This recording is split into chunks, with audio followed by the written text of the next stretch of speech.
સુરતના સુવાલી રોડ પર એક ટ્રક ચાલકે પોતાનું વાહન રસ્તાની બાજુમાં સુરક્ષિત રીતે મૂકવાને બદલે મુખ્ય માર્ગ પર જ પાર્ક કરી દીધું હતું.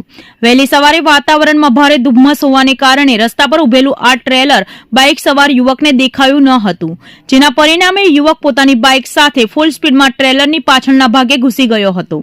આ અકસ્માત એટલો ભયાનક હતો કે યુવકને માથાના અને શરીરના ભાગે ગંભીર ઇજાઓ પહોંચી હતી અને તેનું ઘટના સ્થળે જ પ્રાણ પંખેરું ઉડી ગયું હતું.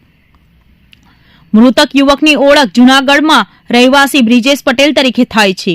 બ્રિજેશ સ્થાનિક કંપનીમાં નોકરી કરતો હતો અને આજે પણ તે પોતાની ફરજ પર જઈ રહ્યો હતો ત્યારે જ કાળમુખા ટ્રકે તેનો ભોગ લીધો હતો. ટ્રક ચાલકે કોઈ પણ જાતની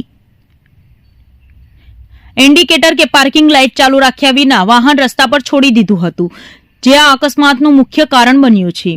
ઘટનાની જાણ થતાં જ પોલીસ કાફલો ઘટના સ્થળે પહોંચ્યો હતો અને ટ્રક ચાલક વિરુદ્ધ ગુનો નોંધવાની તજવીજ હાથ ધરી હતી.